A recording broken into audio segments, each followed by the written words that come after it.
Hi, Sherry. How are you doing? Good, Casey. How are you? Doing well. So thank you for joining for one of our collaborative conversations. Thank you. For anyone watching, this is Sherri Maxman, the College Maven. And so I know I've had the pleasure of knowing Sherry for, I think, since I started working, maybe like the first year since I started working at New Frontier. So that's about 7 years now. Sounds right. Crazy. I know. Uh, Time flies when you're having fun. So I wanted to just jump right in, and I've always wanted to ask this, and I don't think I've ever gotten to the point, but you go by the College Maven, and I'd love just to hear like where that name came from and like what meaning it has to you. It's a great question. And I don't really have a solid answer because all I can tell you is I went through a certain amount of training to do what I do, and they talked about the importance of the name of your business. And I spent really a couple of months trying to find just the right name. And Maven is just a word that's certainly been part of my vocabulary, probably forever. So I can't tell you exactly how I got to it, but once I got to it, it sounded right. It just felt right, like so many things. And when I shared the name with people, a lot of people just said, "Oh, I love it." And a few people said, "Well, what if people don't know what a maven is?" And I said, "Well, first of all, I do think a lot of people know what a maven is." And I said, "Second of all, if they don't, they'll learn, and then they'll always know what a maven is." So I love it. I embrace the name. It's a fun name to share with people. And I only know this term because of a book I had to read in ninth grade summer reading, which I didn't actually read, but I was supposed to. But you know the term namesake? Yes, of course. So like you sometimes grow into the qualities of people you're named after. Mhm. I find that it sounds almost a little bit like that. Like you threw out that name there and you really became And that. I grew into it. I absolutely. So a maven, for those who might not know, was really an expert of some kind. So, gosh, I certainly like to think of myself as an expert in the field of, helping students with their college application process. And I'm sure students don't want to go to the college expert, but the college maven is a much more It sounds welcoming term. exactly. I don't know if cooler is the word, but it's yes, I agree. It's a better I sound. would I would say it's cooler for sure. Um, and so just to I know so much of us are trying to like be in denial a little bit about it. Like we're free of the pandemic, but we're not quite there yet. I had a concert that I bought a ticket to. Like fingers crossed I'd be able to go in May, and it just got postponed. But what are you like, what's one thing that you missed most about like the old normal that you're looking forward to? Like what's something that you're just haven't had the opportunity yet, but you're looking forward to? Well, this sort of covers both my personal and professional life. But honestly, it's getting together with colleagues and visiting colleges. So, of course, I meet with colleagues virtually. And I say this is personal and professional because so many of my colleagues have become my friends, and we just have a great time when we get together, even just on a professional basis. So we all really, really miss getting together in real life. And we really, really miss visiting colleges, which again is professional, but you know what? We turn it into a good time personally as well. So, of course, in addition to just seeing friends, going out to eat, being able to hug people and all that, I so miss the visiting, the traveling, to be honest, which again becomes both personal and professional. The moving around, the going to different places. So I can't wait to do that again. And when I get together virtually with my colleagues, we talk about that all the time. Again, about the professional side, but about the personal side of it as well. I did a networking event a couple of weeks ago, and it was like a bunch of learning specialists from the city. And at the end, they were all like, "Let's find a rooftop. Let's go out. Let's do this." Like, I miss that side. Like, I know like the IECA conferences and stuff. Like the best part were those dinners at the Oh, end. oh. And let's walk around the city and that traveling bit I miss so much as Exactly, well. exactly. And I think what you and I do, kind of like you're saying and what I was saying, is the personal and professional becomes blended together between, the people you meet and become, friendly with, and the places you go and the traveling. So I miss that so much. I really do. I can't wait for that to start up again. Not sure when it will, but I can't wait till it does. Yeah, no, you do better work when you have a deeper relationship, and it's hard in this virtual world to just. It is. I mean, although I'm grateful for it, obviously, I think we all are, because we're able to continue our work. Thank God. I mean, I was able to pivot really quickly because, so much of my work, other than the college visits, although you can do that virtually, it's not the same, but so much of the interaction, it can be done this way, it can be done virtually. But I agree. It's just you miss something by not being in the same room with people. How have you been helping families navigate that? Because I know, like I chose my college that I went to, Lafayette College, because I visited and I fell in love. Like it felt like home. Like, how are you helping families? Like, are you encouraging them to go on their own visits still? What does that look like during the pandemic? Well, fortunately, a lot of the students that I work with have really made the effort to at least visit, the few colleges that in the end they were really seriously considering. So that's been great. Although, being on a college campus now, even if there are students there, it's really not quite like it was, a little bit over a year ago. So I have had a lot of conversations with families about how to make these decisions. They go on virtual tours, and I put them in touch with current students, and some of them have been able to sit in on virtual classes. And I have, lots of notes from previous visits. So I share as much information as I can with them. It's hard. It's a hard time to make a decision like this. It's really tough. I think we're all keeping our fingers crossed that the rising seniors, next year seniors, will be able to visit colleges and again get that feel a lot more than our current seniors have. But it's needless to say, it's been a huge challenge for them, and I've just tried to give them as much information as I can, have lots of conversations with them, and point them in the right directions. It's been a unique time. It's one of those blessings. Like, thank God the vaccines are 16 plus instead Yeah, of 18 plus. So very true. people that choose, or like for their health reasons, that are able to get a vaccine, it can remove some of that anxiety about Exactly. visiting places. Exactly. Although I'm still not 100% sure. I don't know if anybody is, what it's going to look like in the fall. What are college campuses going to be like? I'm curious to see, you know. Yeah. And like what that breakdown is for colleges. Like, I'm sure liberal arts schools are going to be very different than like a U Michigan, like a Exactly. Michigan State. Like, it's going to be a different dynamic. Like, I know again, to drop the Lafayette College bomb, I think the largest class I had was 40 kids versus like in some of these other colleges, you can have like 300. Hundreds, exactly, hundreds. So you're right. I think, the different sizes of the colleges will be a factor. Yeah, I think there'll be a lot of factors, and I just don't know. I'm glad I'm not on that side of things. Let's put it that way, because Yep. there's just too much to deal with. Have you heard that come up with anyone, like in their decisions? Like, fingers crossed, the smaller schools will be more lax. Like, I know you don't want to give advice on it because they're being kind of mum, the Right. schools, but No, to be honest with you, that hasn't really. I haven't yet talked to a student who made their decision based on what might happen on campus in the fall, whether it's a big school or a small school or whatever. They're still making their decisions based on all the same things that they would have before in terms of maybe the size of the campus, the activities and the classes and the majors that are offered, the location. So I think everybody kind of realizes that, we're hoping things go back to sort of normal in the fall, but the truth is we just don't know. And so it's interesting that you ask that, because no, nobody has really, to my knowledge, made a decision based on what it might look like in the fall. good Um, for them. yeah, Like, good for them. I agree.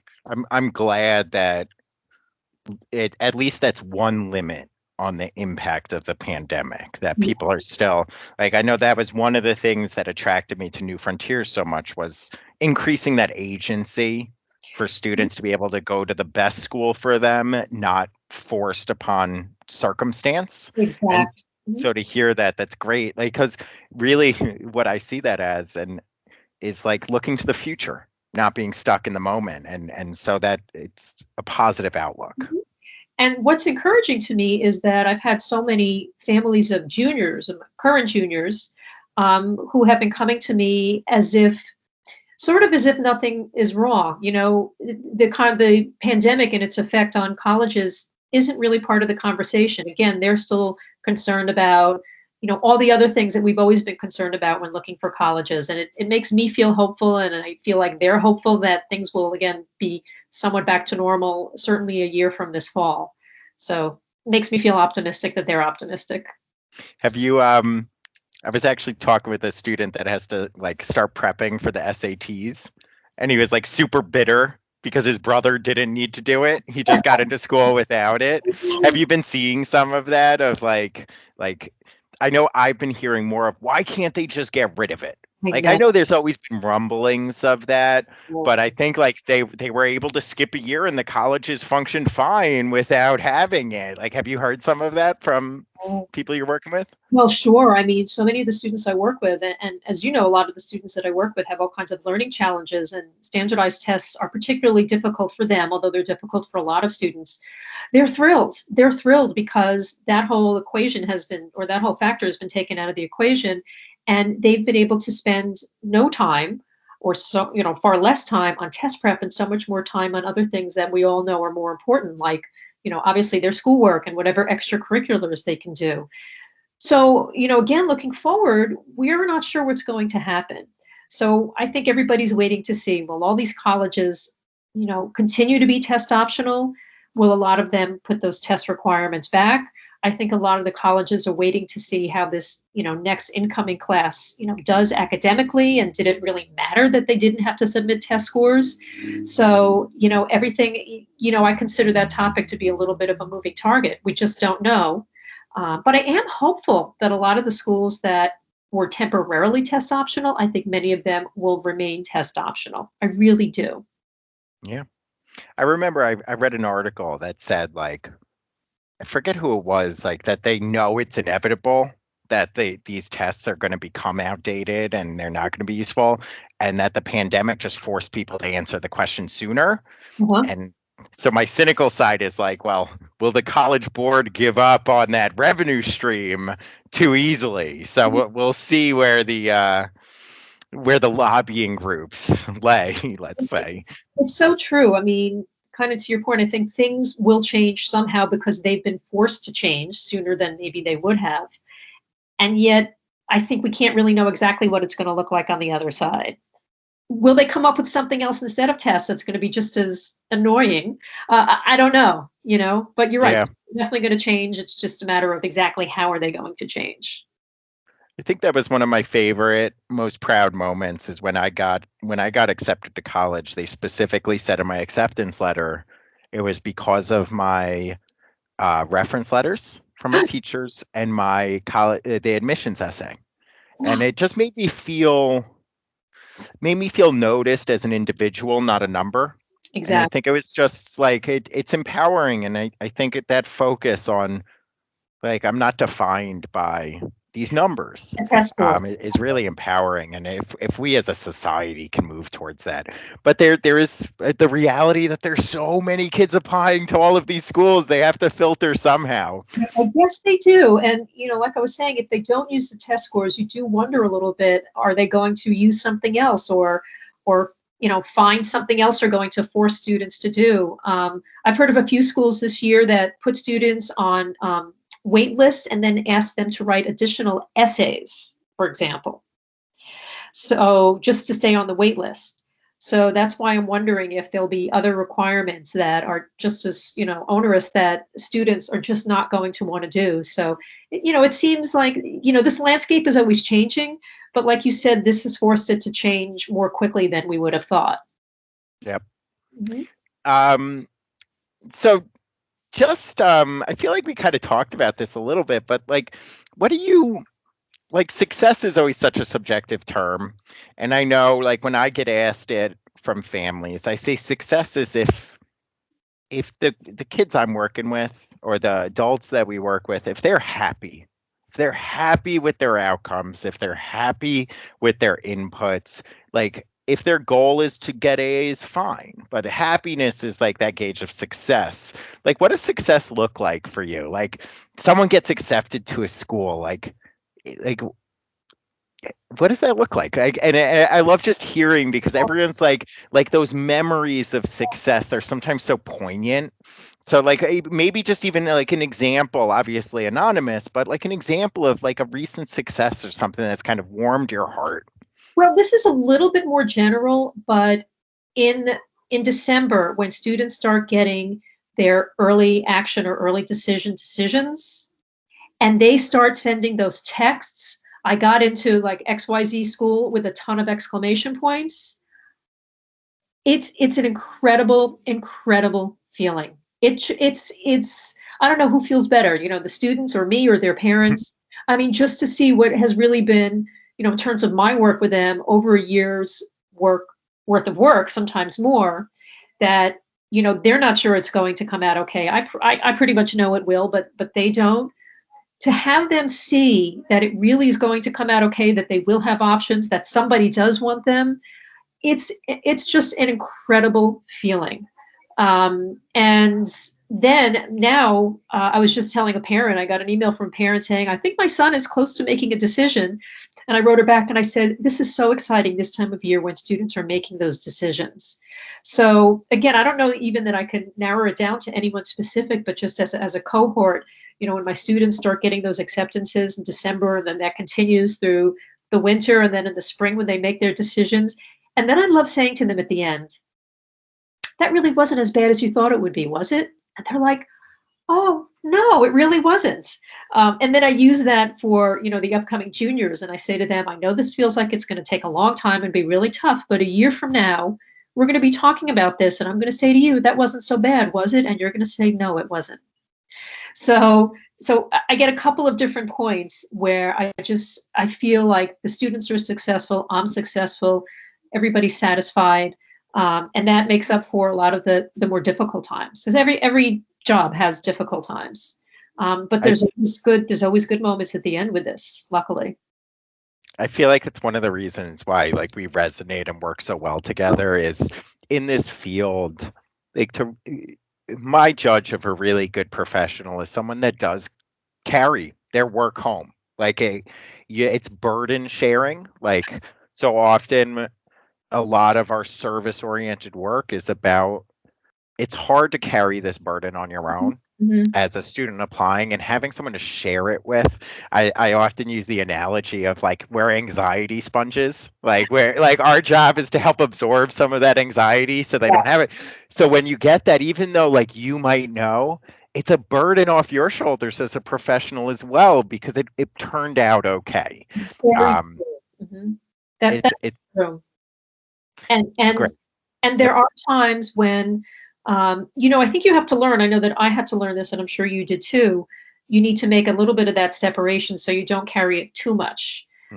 I can remember doing laps in a pool. This is a number of years ago, and just, fretting about a student that I was working with. Sometimes when I swim, I still think about that student, just how I carried that burden around with me everywhere, including the pool. And there have been times when other situations have kept me up at night. But on the other hand, I know that I have to be able to separate myself from that, because I can't take all of that on all the time. I think we all feel that way as professionals who care, who work with students, and we really care about them. But there's going to be some cutoff point. There has to be. It's that balancing act, because you also have to model. You have to model the appropriate behaviors, and so compartmentalizing, putting in a box, and saying, let's be objective. Like, we have to move forward with it. You didn't get into your reach schools. That's okay. Exactly. Like, and that's why it's a reach. Like, that's why we define it that way. It's okay. Exactly. To help them. So just to look a little bit, do you have any plans set up for the rest of 2021? Any summer plans, anything like that you're looking forward to? Well, let's see. In fact, just today I was thinking about starting up my garden again, which I haven't done in a couple of years. Okay. So strictly vegetables, not flowers, but strictly vegetables. What else? I keep thinking about visiting colleges, but I don't think that's going to happen quite yet. I am looking forward to sort of tentatively spending time in the same room with other people who have been vaccinated, without masks, maybe sharing a meal. I mean, I feel like I'm getting ready to do that this summer. Um, so yeah, there's a lot to look forward to, which is really nice. We just did there was a New York Times article this week about the term languishing. Hmm. I don't know if you saw it. I do recommend it, but um, it was talking about finding tasks to lose your thought in, to just get lost in. And we did like a group discussion about it today. And I talked about gardening and how I have like a little backyard in Brooklyn and we have grass. None of the other backyards do. And I've been planting little grass seeds and seeing it grow and just watering every day and like getting lost in that thought. We tried, I don't think the soil here is good for vegetables. We tried last year, it didn't work. So we got a bunch of rose bushes. They seem to be doing well this year. Well, you and I have to have a separate conversation about this because I can help you out with that. I'm just saying. Awesome. That'll be good. It might be the four animals that we have that traipse through the backyard that are ruining things. And we're not sadistic, but the thorns do help on the roses with them. So that's great. And so just I'd like to end these on like this little last note. So in the craziness of the pandemic, like one of the things that I've felt almost intellectually stimulating is like it keeps us on our toes. And so like what is that new advice? So just what have you found yourself talking to students about, of passing on, and for anyone else that might be listening, like what's that one piece of advice you might share? And it doesn't have to be pandemic related, like even if it's just in general, like I love that line you said before, which really does resonate. Like this is going to feel like the worst thing in the world, and a year from now you're going to say it's not that bad. But like, what's some piece of advice that you would either give to students and then also to parents, because the parents are in this journey as well? Oh, yes, they are. Sometimes, frankly, it's more about them than about the students every now and then. So, the advice that I would give, that I sort of try to live by both before the pandemic and now, and certainly going forward, is to be flexible. And I have found myself saying that to families so much in the last year, but just overall, the idea of not having this, rock solid mindset and opening your mind to different possibilities. And of course, when I'm talking to families, a lot of that is about colleges. But I just think in life, if you can be more flexible, and consider different options. And options, that's another word I use a lot with families. I like them to have options. So I think in every part of anyone's life, really, professional, personal, whatever, if you can be flexible, leave yourself open to options, realize there's never one exact way to do things, whether it's, choosing a college or, what you're making for dinner tonight, or even in your personal relationships. I just think flexibility gets us through an awful lot. So to me, that's a little bit of my mantra, is just to be flexible. And I try really hard to, get parents as well as students to see that when I work with them. That's so funny that you bring that up. I'm writing a blog series on like our problem solving paradigm of RISE. And the one I just wrote on is identifying strategies. And the purpose of it was, if you have more than one strategy, if the first one doesn't work, you always have a backup plan. Hmm. And so you know what to try next time. Hmm. And I was writing about like the executive functions that tie into that, and I was talking about cognitive flexibility. And I often find myself helping people step back and say, why do you think it's called cognitive flexibility? Well, it's related. Like, where else do you think of flexibility? Muscles. What's something you do to increase your flexibility? You stretch, do Hmm. yoga. Hmm. And so these terms are related to more concrete physical concepts for a purpose. So just like you would stretch your muscles, stretch your brain. 100%. Think of different ways, try things out. Think Mhm, of bad ideas just along with the good ideas, mhm. because that helps you think of things different ways. And I think that's great advice, because life doesn't always turn out the way we want, and that adaptability is so important. So, and if anything has shown us that, it's what's happened in the past year. God knows. I mean, we've all had to be flexible. We've all had to be adapt. We've all had to adapt. And so, if we can continue that, like I said, this is a philosophy I had even before this, but this has just made it, more so. And there's never a time in your life when you shouldn't be flexible. So we always need to be flexible, certainly in terms of, body, but in terms of your mind, I just feel like it makes life easier to handle, especially the more difficult parts. Like you say, I love what you said, have a plan B or have an alternative. It's scary to think there's only one way to do things, and what happens when that fails.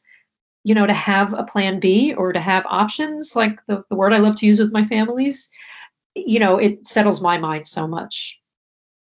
It's great. Well, thank you so much, Sherry. Thanks, Keith. I these always make me. I wish I had all the time in the world to do this every single week with every single person. But thank you again for the time. I look forward to going out to dinner, maskless, and enjoying it. My brother's bar is in the city with a nice outdoor deck area if you wanted to ever go, and I look forward to the future. I think we should. I look forward to it. Thanks, Casey. It was great to talk to you. You as well. Thanks so much, Sherry.